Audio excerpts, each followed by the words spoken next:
make sure you don't pop out too soon, but I think we'll be all right. 4 years to serve 7 months with the balance probated, and count 2 will be 7 months to serve. They'll run concurrently with each other. And you've done 200 days, so you are just a few days away from the 7 months, but that'll keep you in place until the transport can go. Okay. And I'll make sure if I need to make it 8 months, that's only just to keep you in place till the transport can occur. And then that balance will be probation. So it's a little bit more than 3 years probation, but not much. Special condition of probation number 1 is that you complete the Better Way Ministries program. It's by 18 months if everything goes well. And I'd like you to get all the way through that. If you quit early, that's a violation of your probation. Your Honor, as long as they give me an apartment and a job, I'll be all right. They're going to do all that, so I hope you stick with it. Do you have friends or family in Johns Creek? No, actually, my boss lives there, but I'm jumping back from Gwinnett County, Polk County because of work. Okay. That's the only reason I need to show up probation because of work. Okay. But well, I'm going to say now if I'm not working, I'm ready to do the program and get that done and get it out of the way, sir. Okay. Well, I'm going to have you, while you're on probation, stay out of Johns Creek. Okay. That's so real simple, just no Johns Creek for you. That's fine. All right. Anything else, Ms. Davis? I know you had asked for community service, but the Better Way program is long enough that I'm going to rely on that instead. And I believe you mentioned staying away from Johnson Creek. Johns Creek. Don't go to Johns Creek. Whole city. Thank you, Judge. You bet. Ms. Rios, anything else? No, Your Honor, thank you. So how is it going to work with probation? If Mr. Johnson sticks with the program for 18 months, he's going to be living in Sonoya. Do we still have him report? That residential. Yeah. It is. So I'm gonna need that address and a contact number. I have a copy of, Because what they're gonna do is they're gonna announce when they're gonna transfer this fee for that. So I bet you can give him there's a phone number on the letter of acceptance. There's not an address. It just says it's in Sonoya. Oh, no, it has an address too. Yeah. So if you have a copy, do you need me to print one out or you've got one? I think I have one. Let me see if I can get this page to print. It's working. The transport order is something you've sent Ms. Nelson? Yes. Okay, here you go. Thanks. All right, Mr. John, do you need it to tell Mr. Johnson anything else or? Normally it would be for 48 hours, but given that, I don't know exactly when he's getting out because we've got to do the transport order and. right, but I mean, even still, he's gonna be up there, over there. So, what I can do is contact his officer to see if they can, either one, go ahead and transfer his case, or do one initial visit and then transfer his case out just so that they can put eyes on them. Since he's new sentence. Okay, got it. So you know your probation officer in Gwinnett? No, I don't.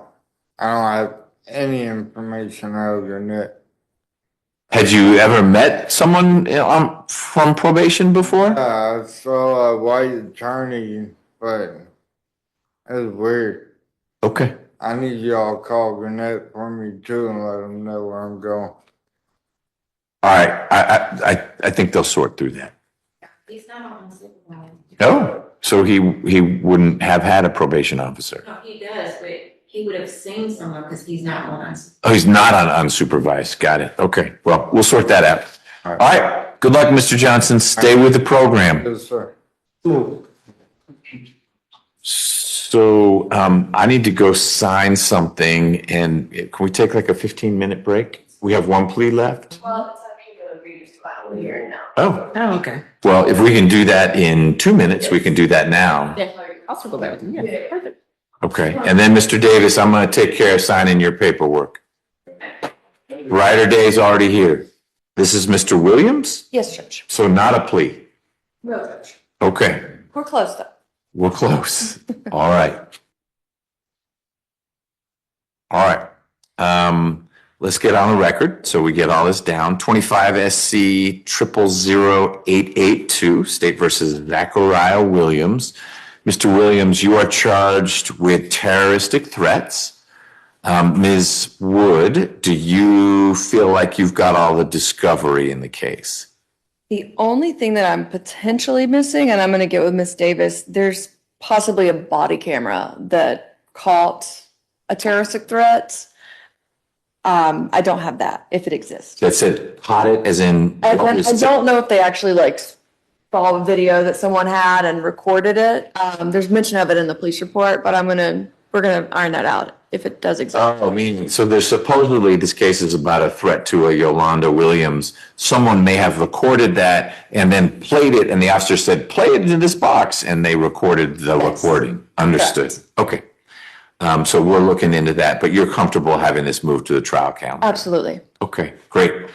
Ms. Davis, if Mr. Williams wanted to enter a plea today, what is the state's recommendation?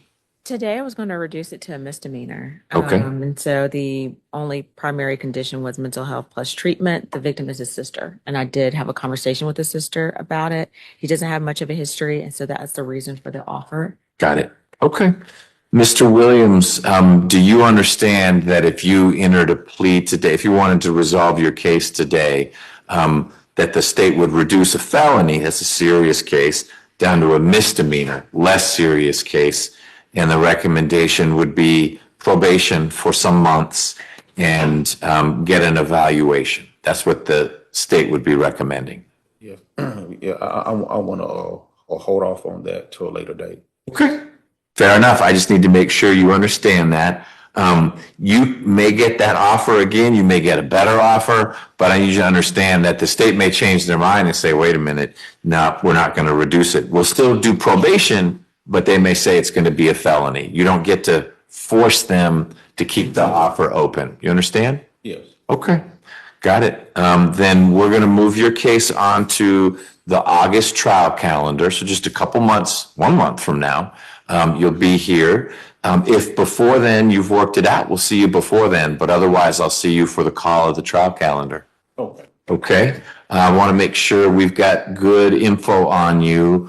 I have an address of Rosewood Place in Fairburn. Is that where you live? Yes, sir. Okay, good. And you've got good contact for him, Ms. Wood? I do, Judge. And Mr. Williams, do you have a good phone number or email for Ms. Wood? Yes, sir. All right, then we're all set. I will see you in August. Thank you, Judge. Thank you all. Free to go. I'm going to send you that excuse to your email. So that's a wrap for today. I've got drug court in the morning, but then we've got jail Zoom in the afternoon. Another one of those productions. So I didn't see in the system on my side that Mr. All right, let's talk about that. This final sentencing for Philip Ross Johnson brought closure to a case that's been unfolding with the same steady rhythm all the way through firm, compassionate, and solution-oriented.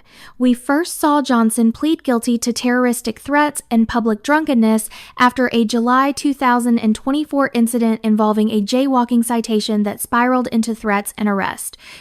Since then, the court has been guiding him toward treatment, not just punishment, and this hearing made it official. The sentence is structured to prioritize long-term recovery while maintaining legal accountability. The court sentenced Johnson to 4 years to serve 7 months on count 1, terroristic threats, and 7 months to serve on count 2, public drunkenness, with the 2 sentences running concurrently. Here's the key detail. Johnson had already served 200 days, so just a few days shy of finishing the 7-month custodial portion. But the judge added that if needed, they'd stretch that time slightly to keep him in custody until his transport to Better Way Ministries, a long-term residential recovery program.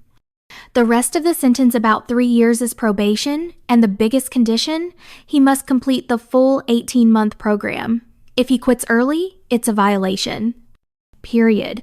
The courtroom tone was practical, respectful, and gently humorous in places. Johnson, to his credit, stayed engaged.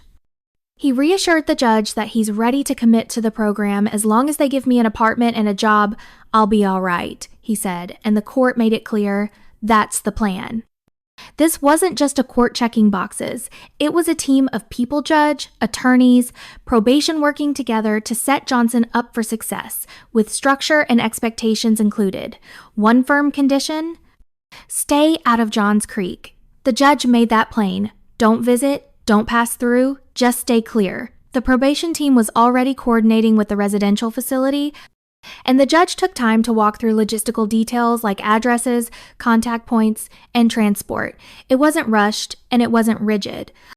The judge acknowledged the complexity of Johnson's case-past violations, alcohol dependency, family hardship, and matched the sentence accordingly. No overkill, but no blind leniency either. That's how you balance rehabilitation and responsibility. At the end, Johnson left with clarity. Stick with the program, stay out of Johns Creek, and stay clean. If he does that, he'll not only avoid further jail time, he'll complete probation with some stability and recovery under his belt. That's not a bad deal for anyone. If you found this hearing insightful, consider subscribing, hitting the bell, and letting me know your thoughts in the comments below. I read every one.